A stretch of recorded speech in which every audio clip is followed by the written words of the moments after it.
کئی لمحوں تک اس کے منہ سے کوئی آواز نہیں نکل سکی۔ محسن اور فیکا موچی سمجھ گیا کہ ممتاز نے اسے پہچان لیا ہے۔ میں جانتا تھا کہ آپ مجھے پہچان لیں گی، اس نے کہا۔ وہ اسی طرح آنکھیں نیچے کیے بیٹھا تھا۔ اس لیے میں آپ کا سامنا کرتے ہوئے گھبراتا تھا، مجھے معاف کر دیں۔ تمہاری یہ تبدیلی میری سمجھ سے باہر ہے، ممتاز نے ایک طویل توقف کے بعد کہا۔ کہیں تم نے مجھے دھوکہ دینے کے لیے تو یہ بہروپ نہیں بھرا؟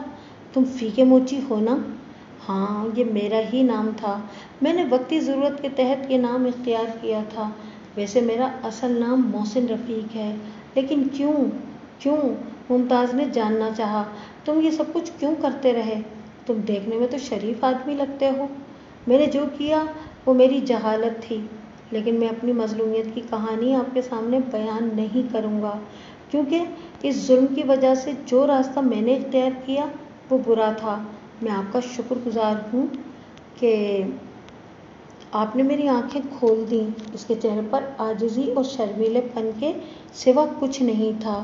اس بات نے ممتاز کو بہت متاثر کیا کہ پورے قصبے میں دہشت والا ڈاکو نہ صرف یہ کہ اس کی پرستش کرتا تھا، بلکہ اس کے سامنے سر اٹھا کر بات بھی نہیں کر رہا تھا۔ پھر وہ شکل و صورت اور قد و قامت کے لحاظ سے ایک مثالی نوجوان تھا۔ اس کا رکھ رکھاؤ اور رویہ مہذب لوگوں جیسا تھا۔ اس نے ممتاز کے ایک سوال کا جواب دیتے ہوئے کہا کہ مجھے اس بات کا اعتراف کرنے میں کوئی حجاب نہیں کہ ایک پشت پہلے ان کے خاندان کے بعض لوگ جوتے گانٹ کر گزر بسر کرتے تھے۔ اسی نسبت سے اس نے خود ہی اپنے نام کے ساتھ لفظ موچی لگا لیا تھا۔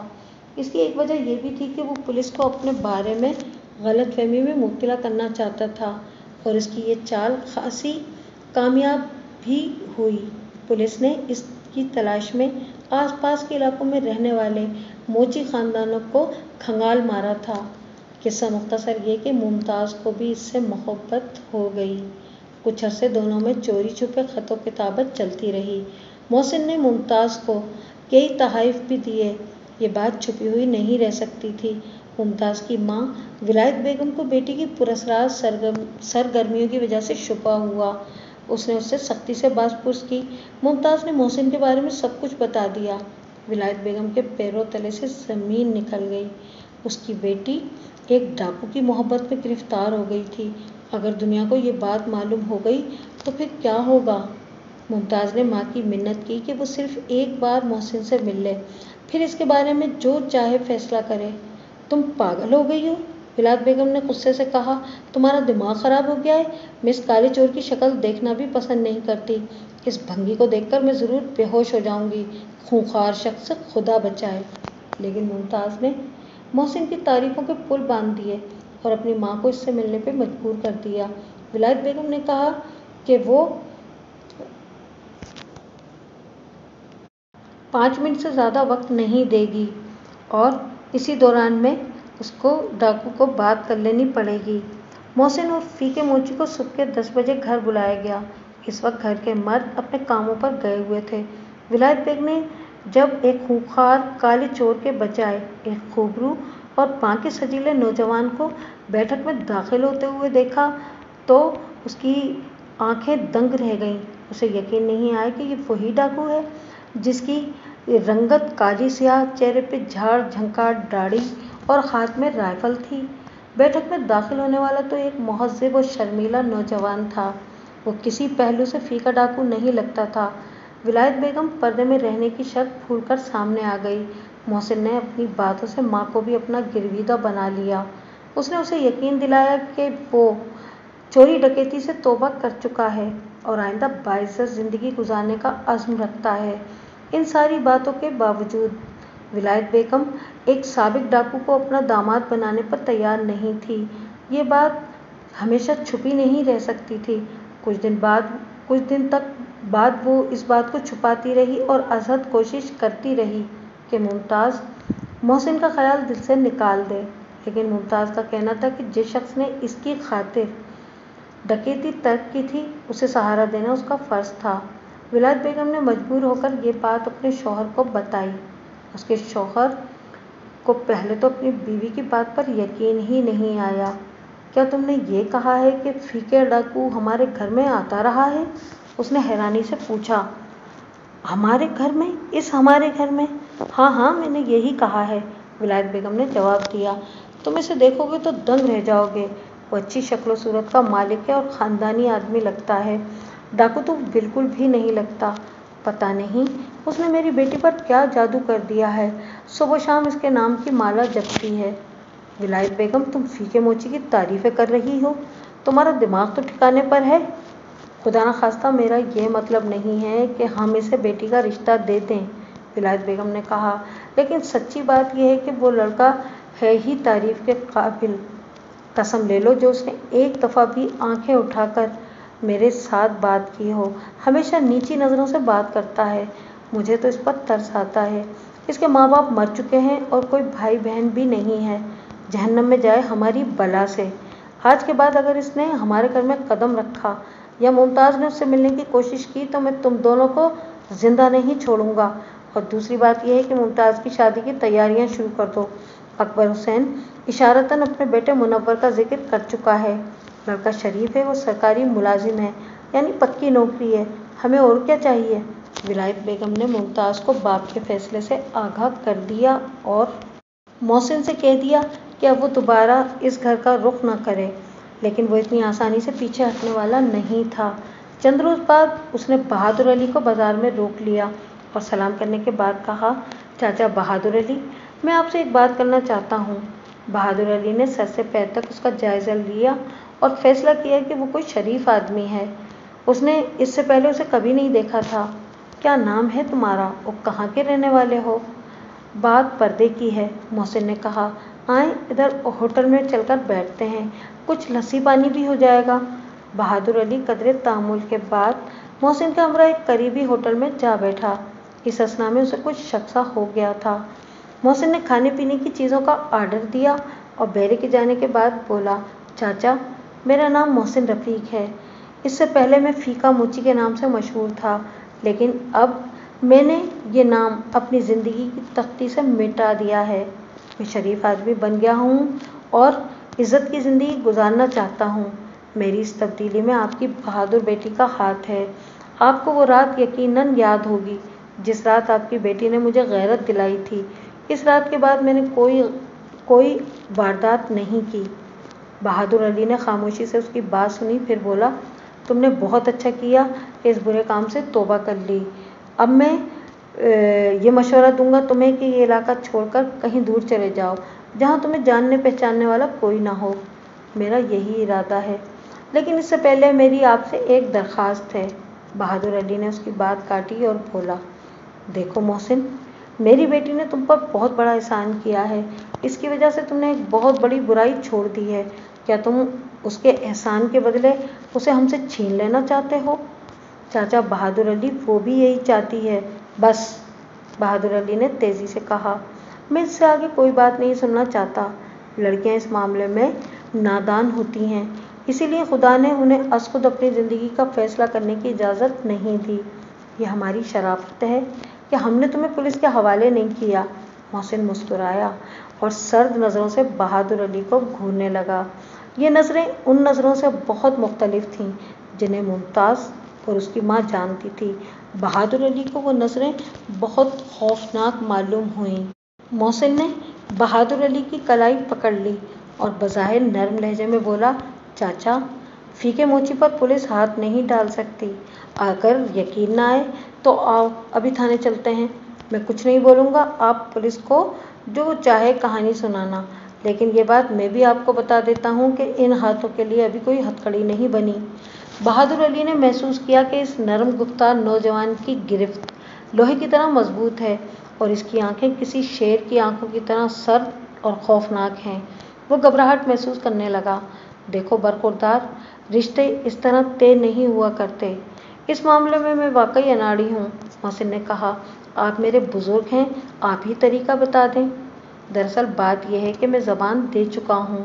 کوئی فیصلہ کرنے سے پہلے اپنی بیٹی سے ضرور پوچھ لیں، وہ میرے حق میں فیصلہ کر چکی ہے۔ بہادر علی نے دل میں کہا، میں ایک فیکے موچی اور ڈاکو سے بیٹی بڑھانے کی بجائے اسے قتل کر دینا زیادہ بہتر سمجھوں گا۔